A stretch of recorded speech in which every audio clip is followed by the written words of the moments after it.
যান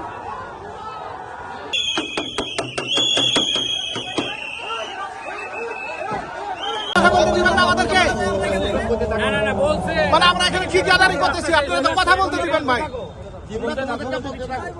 না আমরা ওখানে কথা বলতেছি, দেখেন আপনাদের তো ওখানে মানে ইয়া করে। আজকে আমাদের শান্তিপূর্ণ একটা মানববন্ধন ছিল, আমরা এখানে জড়ো হচ্ছিলাম, আমাদের লোকজনগুলো দাঁড়ানো ছিল, কোনো অকারণ ছাড়া কারণ ছাড়া তাদেরকে জোরপূর্বক লাঠিচার্জ করে গাড়িতে উঠে নিয়ে গেল। কিউব হোল্ডিংসের গল্পে সেই রেখাটি আঁকা হয়েছিল আজ থেকে 1 যুগ আগে। নকশাই আমাদের ভাষা। Cube holdings limited.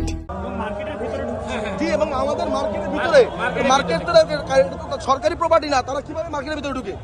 তারা মার্কেটের ভিতরে ধাওয়া দিয়ে আমাদের নামে তো কারণ কোনো মামলা নেই, যাদেরকে আমরা নিয়ে গেছে তাদের কোনো হামলা মামলা কোনো কিছু নাই। তাদেরকে কি কারণে অ্যারেস্ট করলো ভাই? আমরা কোনো ভাঙচুর করছি? কোনো কিছু আছে? ভিডিও ফুটেজ প্রমাণ দেন। আপনাদের দাবি দেওয়াটা কি ভাই? আমাদের দাবি দেওয়া যে ভুয়া এনআইডি সিস্টেম, আপনারা যেহেতু মিডিয়ার লোক, আপনারা অবশ্যই এই অলরেডি এনআইডি সিস্টেমে একজনের এনআইডি কার্ড দিয়া 1000, 1500, 2000 সিম ফোন কিভাবে রেজিস্টার থাকে?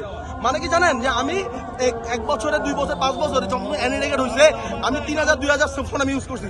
এটা কি কোনোভাবে সম্ভব? এমন একটা বুগিস একটা জিনিস বানায়, এই বুগিস একটা জিনিস বানায় এটা পাবলিককে খাওয়ানোর চেষ্টা করছে। এই যে ফয়েজ তোয়ব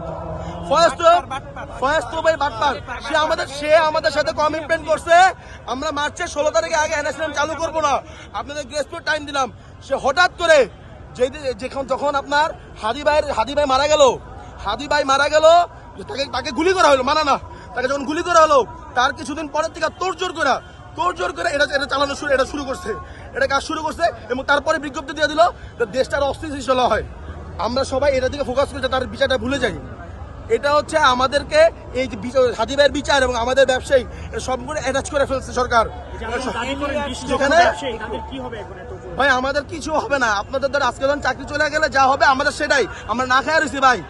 আমরা জানুয়ারি 1 তারিখ থেকে 12টার পরে 1:30 পরে আমরা দেখি আমাদের মোবাইলে সিম চলে না, কাস্টমার ফোন দেয় ভাই সিম তো গেছে গা, যেখানে তো যাওয়ার কথা ছিল না। যারা বলছে ওনাদের মুখেরই কথা, ওনাদের মুখ নন্দ কিছু, এটা কি দিয়ে কথা বলে।